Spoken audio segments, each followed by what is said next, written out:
Awake dhewe iki nek salah karo wong liya iling-ilingen supaya kita tidak mengulang kesalahan yang sama kepada orang yang sama. Kebaikan orang lain kepada kita itu harus selalu kita ingat. Nek dieling-eling apike wong iku mesti awake dhewe iki nek arep berbuat salah mesti wong iku apike karo aku.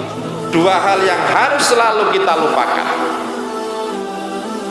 Yang pertama adalah kesalahan orang lain kepada kita. Nah, yang kedua yang harus selalu kita lupakan, kebaikan kita kepada orang lain. Kebaikan kita kepada siapa saja itu lupakan.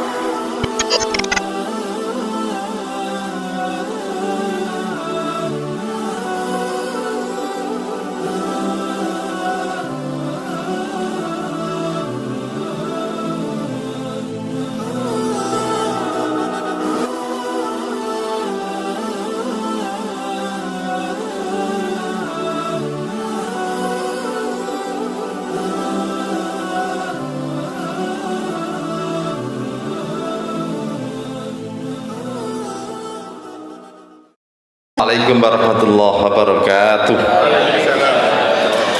Innal hamdalillah nahmaduhu wa nasta'inuhu wa nastaghfiruh wa na'udzu billahi min sururi anfusina wa min sayyiati a'malina. May yahdihillahu fala mudhillalah wa may yudlil falan tajida lahu waliyyan mursyida. Asyhadu an la ilaha illallah wahdahu la syarikalah wa asyhadu anna Muhammadan abduhu wa rasuluh. Allahumma salli wa sallim wa barik ala Muhammad wa ala alihi wa ashabihi wa man tabi'ahum bi ihsanin ila yaumiddin. Yang hormati pimpinan daerah Muhammadiyah Sidoarjo, ada Ustadz Imam Mahfudi Pak Burhanuddin, ada anggota dewan kita Pak Bagus ya, Pak Bangun Winarso yang sama-sama kita hormati dan kita banggakan, Dr. Catur Priambodo, Direktur Rumah Sakit Fatimah ya, Tulangan, Ketua Pimpinan Cabang Muhammadiyah Balongbendo yang saya hormati, dan juga Ketua PCM yang hadir dari Krian, Tarik, Prambon, pokoknya kabeh gitu ya. Dan juga Bapak Ibu hadirin keluarga besar Muhammadiyah Balongbendo yang saya cintai, saya banggakan. Alhamdulillah, kita bersyukur pada Allah, merupakan kebahagiaan bagi saya bisa bertemu dengan seluruh warga Muhammadiyah di Balongbendo ini. Mudah-mudahan pagi ini bisa membawa keberkahan bagi kita dan insya Allah akan memacu semangat kita untuk membesarkan perserikatan Muhammadiyah. Pak MC, saya ini mohon maaf ya, saya ini jam 8.30 harus sudah di Madiun ya, karena saya harus mengukuhkan ya, atau melantik PDM Kabupaten Madiun di Dolopo. Nah, jadi mungkin mudah-mudahan 40 menit lah cukup ya, ojo suwi-suwi gitu. Jam 10 menit itu suwi kan. Nah, Bapak Ibu sekalian, kita masih suasana Idul Fitri. Ini tentu tema yang paling pas ya, kaitannya dengan silaturahim atau halal bihalal ya, bahasa yang mungkin sering kita dengar dan insya Allah itu menjadi hal yang lumrah yang berlaku di masyarakat kita. Idul Fitri ini kalau saya membaca bukunya Quraisy Shihab ya, dengan judul Wawasan Al-Quran. Jadi Idul Fitri itu kembali. Kalau dalam bahasa yang umum ya Idul Futur itu kembali sarapan. Dari puasa yang kita lakukan sebulan penuh, kemudian pada tanggal 1 Syawal kita pagi-pagi sudah harus sarapan dulu sebelum pergi ke tempat sholat Id. Tetapi Quraisy Shihab itu memberikan pemahaman yang namanya Id atau kembali itu ada dua makna. Itu bisa berarti tempat, kembali ke tempat asal, atau bisa kembali ke keadaan semula. Nabi Adam dulu bertempat di surga, dan Nabi Adam itu diciptakan oleh Allah dalam keadaan fitri, dalam keadaan suci tanpa dosa.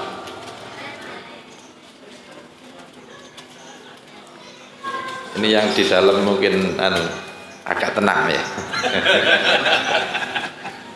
Nah, tetapi karena dengan tipu daya iblis, iblis itu dulu di surga loh tempatnya ya. Jangan dikira iblis itu kemudian dulu tempatnya di luar surga. Di surga Pak, sama dengan Nabi Adam dan Hawa kan gitu. Ya. Tapi kemudian ketika Nabi Adam diciptakan oleh Allah, kemudian ketika Allah memerintahkan kepada malaikat untuk sujud hormat, ya, sujud hormat kepada Adam, malaikat pun mau melakukan sujud hormat itu, tetapi iblis tidak mau. Kenapa? Karena dia merasa lebih tinggi derajatnya dibandingkan dengan Nabi Adam. Karena Adam diciptakan dari tanah, iblis merasa lebih tinggi karena diciptakan Allah dari api. Nah, maka iblis minta kepada Allah, berjanji akan membuat tipu daya supaya Adam dan keturunannya nanti itu tidak pada siratal mustaqim, tidak pada jalan yang lurus. Nah, maka Nabi Adam pun digoda oleh iblis supaya supaya memakan buah khuldi yang sebelumnya sudah dilarang oleh Allah. Nah, inilah ujian manusia pertama kali. Nah, tetapi dengan tipu daya yang luar biasa itulah makanya Adam terpedaya, yang pada akhirnya Adam alaihissalam, Nabi Adam itu kemudian harus diusir oleh Allah ya, dari tempat semula yang di surga untuk ditempatkan di dunia ini. Itu tempat. Yang kedua, keadaan. Adam itu diciptakan oleh Allah dalam keadaan fitri seperti kita, dalam keadaan suci, tidak membawa dosa warisan, tidak. Tapi kemudian Adam melakukan kesalahan, Adam melakukan dosa, maka akibatnya dengan kesalahan atau dosa yang dilakukan itu, maka hubungannya dengan Allah menjadi renggang. Jadi kalau tempat tadi dari tempat di surga kemudian dipindahkan ke dunia, itu makna tempat. Yang kedua, makna keadaan, dari keadaan yang tidak berdosa menjadi keadaan yang berdosa, yang kemudian keadaan berdosa atau melakukan kesalahan inilah mengakibatkan Nabi Adam dan istrinya Siti Hawa kemudian jauh dari Allah. Nah, kemudian Nabi Adam kan melakukan pertaubatan. Kita tidak tahu riwayat persisnya berapa puluh tahun beliau itu hidup di dunia untuk melakukan pertaubatan itu. Nah, kemudian doa yang saya kira sering menjadi rujukan kita, Rabbana dzalamna anfusana wa illam taghfir lana wa tarhamna lanakunanna minal khasirin. Ini adalah doa pertaubatannya Nabi Adam. Ketika Adam melakukan kesalahan dan kemudian melakukan pertaubatan yang semula hubungannya renggang, maka kemudian menjadi dekat lagi dengan Allah. Jadi itulah hablu min Allah. Sama dengan kita dalam pergaulan hablu minnanas sesama manusia. Itu kalau Quraisyah itu menjelaskan, menungso itu kan al-insan, ya, al-insan. Yang al-insan ini akar katanya dari uns,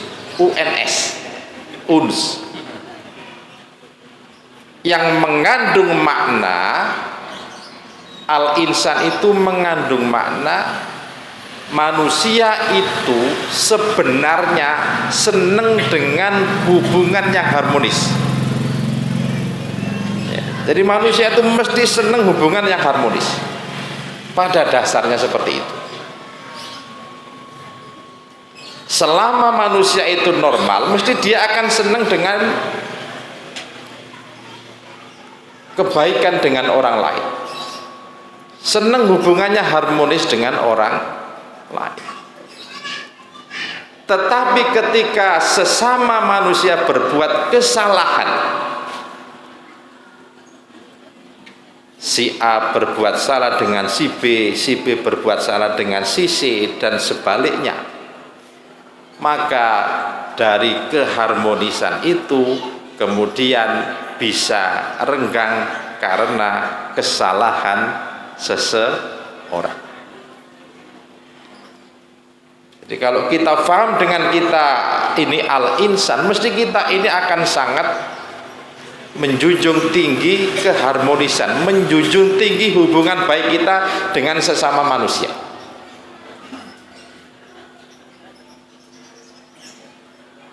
Nah, tetapi ketika kita berbuat salah, maka yang terjadi ada kerenggangan. Kita semakin jauh dengan saudara kita sesama manusia, karena kesalahan itu membuat seseorang jauh dengan temannya, karena kesalahan seseorang itu membuat jauh dengan tetangganya.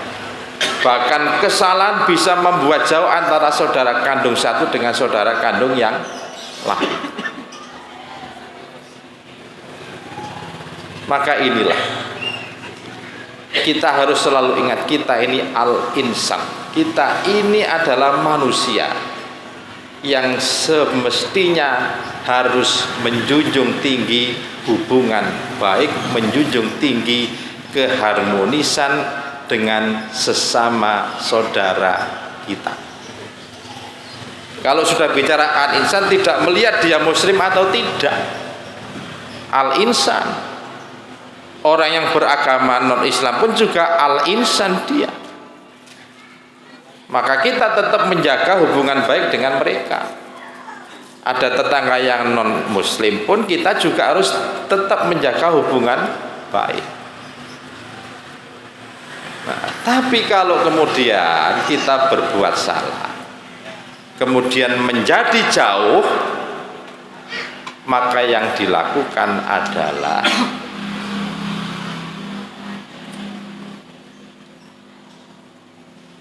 pertaubatan. Kalau itu salah kita dengan Allah. Tapi kalau salah kita dengan sesama manusia, itu namanya permaafan. Maka disinilah Al-Quran itu kan ciri orang bertakwa itu. Orang bertakwa itu kan orang yang sukses di dalam puasa. Surat Ali Imran itu kan mengatakan ciri orang bertakwa itu alladzina yunfikuna fis-sarai wad-dara wal kadiminal ghaidha wal afina 'anin nas. Orang yang gemar berinfak baik di kala lapang maupun di kala sempit. Ini hablum minanas. Wal kadhiminal ghaid, orang yang bisa menahan nafsu amarah. Bukan berarti orang itu tidak boleh marah. Boleh Pak, kita ini marah. Kalau orang tidak bisa marah itu motivasinya rendah Pak. Tetap boleh marah, tetapi marah yang tetap harus bisa dikendalikan. Gak gampang tersinggungan. Nah, tetapi kemudian wal afina aninas. Saya yakin ayat wal kadhiminal ghaidha wal afina aninas ini dua kata yang terkait. Wong nek muring-muringan, gampang tersinggung. Iku biasane nek dijalui sepuro rada angel. Nggih napa mboten? Nggih, mangkelan niku. Tapi nek wong iku iso mengendalikan nafsu amarahnya, mesti dia menjadi orang yang pemaaf. Nah, disinilah ketika kita bisa memaafkan kesalahan orang lain dan suka meminta maaf kepada orang lain ketika berbuat salah, maka al-insan itu akan kembali menjadi harmonis lagi. Tapi nek wonge pengkuh gak gelem njaluk sepuro, ya tetap saja nanti hubungannya akan selalu jauh.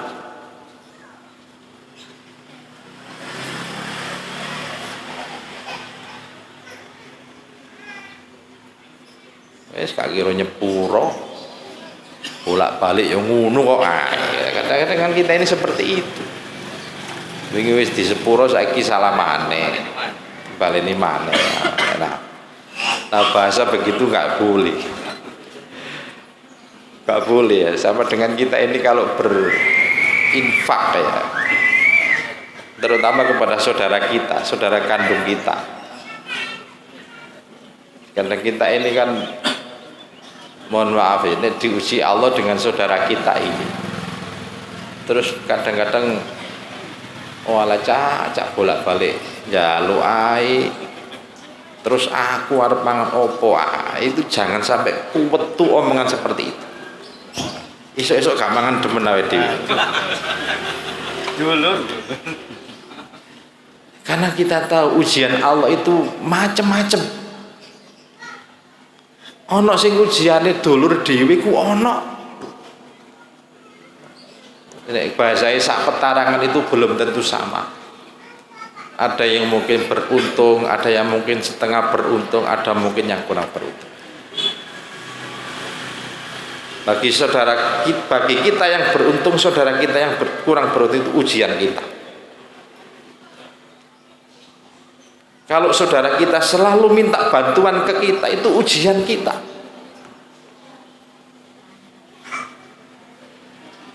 Makanya Allah itu kan di surat Al-Baqarah kan ya ayyuhalladzina amanu sta'inu bis-sabri was-shalah innallaha ma'as-sabirin. Wahai orang yang beriman, mintalah pertolongan dengan Allah, sabar dan sholat, sesungguhnya Allah mencintai orang yang sabar. Karena nanti di ayat lompat satu ayat itu kan ada ayat walanabluwannakum bisyai'im minal khaufi wal ju'i wa naqsim minal amwali wal anfusi was samarat wa basiris sabirin. Itu adalah ayat yang ujian. Nah, ujian kita itu macam-macam. Termasuk mungkin saudara kandung kita. Makanya jangan sampai kita ini kuwetu ngomongi dulur dhewe. Bolak-balik njaluk. Terus anak bojoku arep mangan opo kok gak mangan temen awe dhewe. Jangan. sama dengan permaafan. Jangan sampai kita ini kuwetu ngomong bolak-balik salah, wis tak sepuro bolak-balik sampai sabar kuntek, nah gitu ya. Nah, janganlah. Ya itu memang ujian kita. Ujian kita itu ya seperti itu.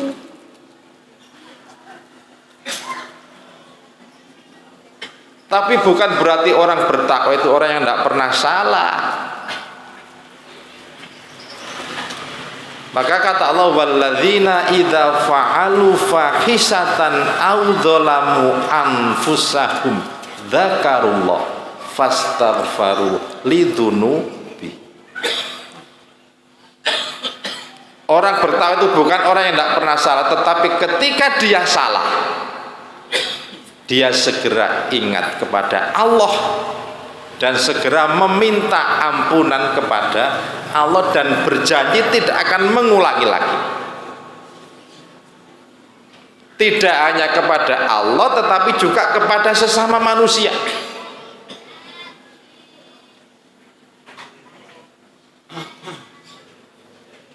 Nah, makanya dulu Pak Amin Rais itu pernah nulis buku Tauhid Sosial ya. Supaya kita ini menjadi pemaaf, itu ada dua hal yang harus selalu diingat, ada dua hal yang harus selalu dilupakan. Dua hal yang harus selalu kita ingat itu, yang pertama adalah kesalahan kita kepada orang lain. Awake dhewe iki nek salah karo wong liya iling-ilingen supaya kita tidak mengulang kesalahan yang sama kepada orang yang sama. Yang kedua, kebaikan orang lain kepada kita itu harus selalu kita ingat. Ya larek salah didik ora apa-apa, wong biyen dhek tau nulungi aku. Itu wis impas, biyen tak tolong saiki aku salah ya gak apa-apa, nojo. Tidak bisa. Maka kebaikan orang lain kepada kita, nek dieling-eling apike wong iku mesti awake dhewe iki nek arep berbuat salah mesti wong iku apike karo aku. Nah, itu. Akhirnya kita menjadi pemaaf. Dua hal yang harus selalu kita lupakan. Yang pertama adalah kesalahan orang lain kepada kita. Nek ana wong salah nang awake dhewe iku aja dieling-eling. Nek dieling-eling ku jenenge pendendam. Orang bertakwa itu tidak mungkin menjadi orang yang pendendam. Tak tahu untuk jam Pak.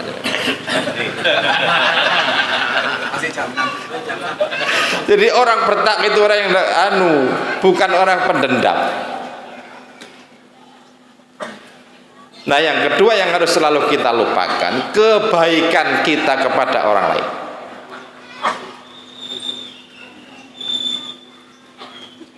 Iku nek dudu aku sing nulungi biyen iku gak iso dadi pegawai negeri misalnya gitu. Nih Pak Dewane, Pak Bangun nek dudu aku sing milih ngono gak kira dadi wong siji mosok iso-iso ndaten. Nek wong apik ya dipilih kudu, dipilih maneh. Iya. Nah, supaya tidak timbul riya. Kebaikan kita kepada siapa saja itu lupakan.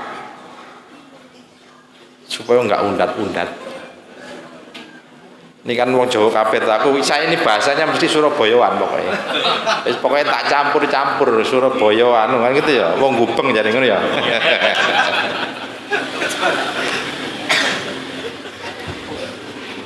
Saya nanti kalau bahasanya terlalu intelek ya kan, pokoknya bahasanya Surabaya, yang penting paham. Nah, kebaikan kita kepada orang, maka disinilah ketika kita berbuat kesalahan kepada orang lain atau sebaliknya orang lain berbuat salah terhadap kita, maka kita harus saling maaf memaafkan. Kita paham meskipun sebenarnya tidak harus menunggu Idul Fitri, tidak. Wong gondo iku sakjane watese kan mek 3 dina tok to. Iya kan? Nek wis luwih teko 3 dina ya segera untuk saling memaafkan kan gitu. Tapi yus piye maneh lah ngenteni setahun lah. Ngono iki kadang-kadang ngono ya. Nah, disinilah ada levelisasi dalam hal permaafan. Ada al-afu, ada at-takfir, ada as-sof. Al-afu itu maaf, permaafan. Ya tak sepuro rek, tapi kira-kira aku sik durung iso lali. Ya, tak sepuro tapi ya mungkin aku sik durung iso ngelalekno. Itu kira-kira begitu. At-takfir itu menutup. Ya. Orang kafir itu kan orang yang tertutup hatinya kan ya. Karena surat Al-Baqarah kan innal ladzina kafaru sawaun alaihim a antartahum am lam tundirum la yu'minun. Khatamallahu ala qulubihim ya wa ala sam'ihim wa ala absarihim kisyawatu walahum adzabun adzim. Orang yang tertutup, artinya at-takfir itu menutup kesalahan. Ya tak sepuro wis gak akan tak iling-iling wis gitu bahasa ini. Tapi nek njaluk apa-apa aja njaluk tulung aku ya gitu. Artinya kita belum bisa berbuat kebaikan kepada orang yang berbuat salah terhadap kita. Itu at-takfir. Tapi kalau as-sof itu berlapang dada, kelapangan hati.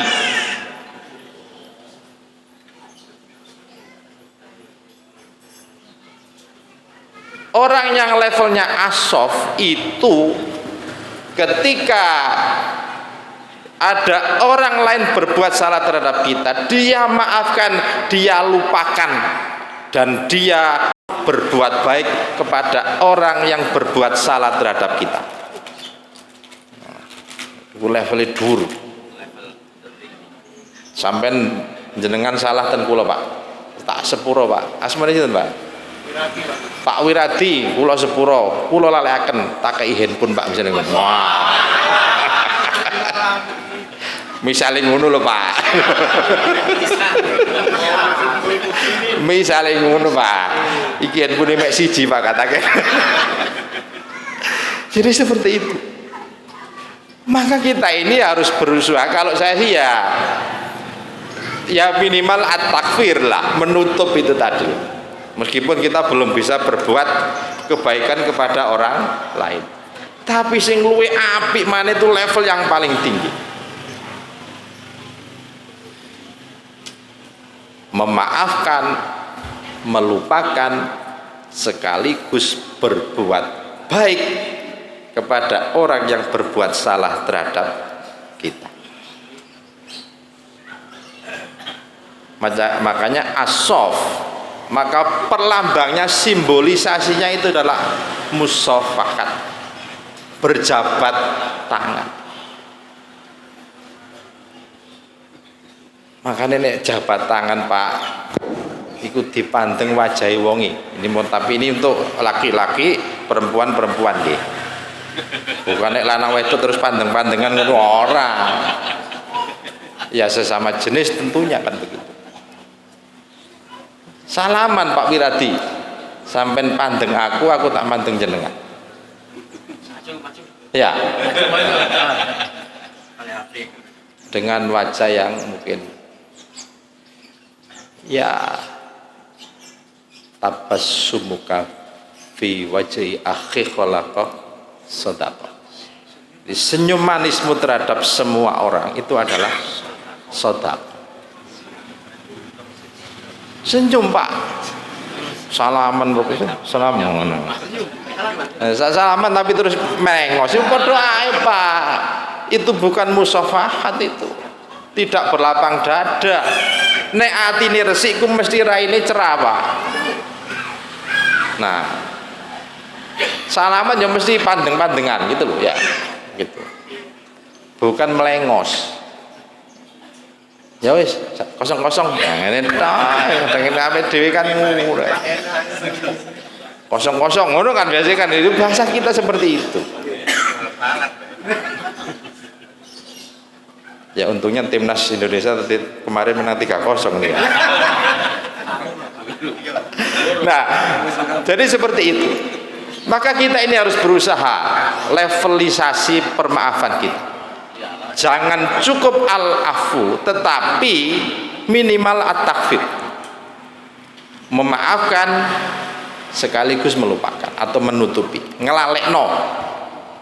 Tapi yang level paling baik, meskipun ada orang berbuat salah, kita maafkan, kita lupakan, dan kita tetap berbuat baik. Makanya Abu Bakar dulu kan ketika Siti Aisyah difitnah, Abu Bakar kan mengancam kepada pokoknya sing kate memfitnah anakku, kira-kira bahasanya begitu. Ini bahasa Surabayana. Wis gak takei sumbangan, dolek omongan dewi, kira-kira begitu. Tapi kan kemudian Abu Bakar ditegur. Nah, itulah. Nah, mestinya kita Idul Fitri ya seperti itu, supaya kita kembali kepada al-insan itu, sehingga jam itu luwih 10 pisan. Pak Gros. Pak pinjam kertas ya Pak. Kertas. Nggih. Kalau tagihan utang ini Pak. Minta 1 lembar Pak.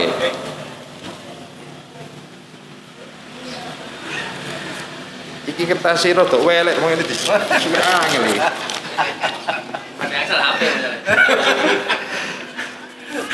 Ini kertas. Kertas itu kalau ditulisi pensil dan tulisannya salah, dihapus dengan pensil, penghapus pensil. Tapi ono bekasnya apa enggak? Masih tetap ada bekasnya. Itu al-afu. Al-afu. Kertas ditulisi potelot, tulisannya salah, dihapus dengan penghapus pensil. Ya tetap aja sih ono bekasnya kan begitu. Gitu. Mau lo, ya tak sepuro, tapi saya tetap aja dieling-eling kan gitu maksud saya itu. Ini ada kertas lagi, ditulisi pulpen, tulisannya salah, jenengan mosok dihapus dengan penghapus pensil, di stipo, di tip X, ditutupi, at-takfir. Tetapi meskipun ditutupi dengan tip X atau stipo, tapi kan tetap tetap ono bekasnya. Tetapi wes gak pati ketok. Tip X itu kan bening mulus gitu ya. Nah, apalagi kalau kemudian pakai yang itu at-takfir perumpamaannya. Tetapi pokoknya nek ono tulisannya salah ya, entah itu pensil, entah itu pulpen, timbangane rusak, alung diganti sing anyar. Nah, iki tak balik nemane sing diganti sing anyar. Itulah gambaran dari as-sof, berlapang dada, memaafkan, melupakan, sekaligus bisa berbuat kebaikan kepada orang lain. Nah, kita akan bisa kembali menjadi al-insan, menjadi orang yang suka keharmonisan, suka menjaga hubungan dengan orang lain, manakala kita punya level permaafan dalam level as-sof.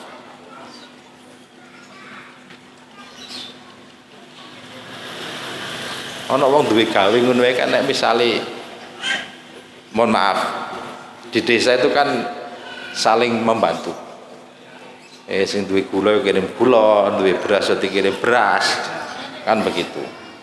Suatu saat sing mari ngirimi beras, sing dikirimi enggak kita punya hajat berikutnya, awake dhewe gawe salah nawong iku, Pak Wiradi misalnya gitu ya. Dari Pak Wiradi, wis gak usah dikai gula. Mau nggak salah kan gitu ya. Nggak bisa berbuat kebaikan. Tetapi kalau kemudian kita sekabuk ulang jenenge manusia, tetap aja saya sudah memaafkan, sak durunge sampean njaluk sepuro, aku iki wis noto ati arep nyepuro sampean. Nah, sudah seperti itu. Sampean butuh apa engko nek arep duwe gawe ngomong aku. Engko aku tetap membantu. Kalau sudah demikian, betapa habluminanas kita ini akan menjadi luar biasa dan kita kembali kepada posisi kita sebagai al-insan. Para jamaah, saya kira ini ya yang bisa saya sampaikan. Saya mohon maaf yang sebesar-besarnya, sudah jam 7:15. Pak Wiryadi, nanti kapan lagi disambung pengajiannya 2 jam enggak apa-apa. Karena ini saya sudah ditunggu ke Madiun, mudah-mudahan yang sedikit ini bisa menjadi renungan kita semua, mumpung masih dalam suasana Syawal, Idul Fitri, kita saling memaafkan, tetapi dalam level yang paling tinggi, yaitu as-sof.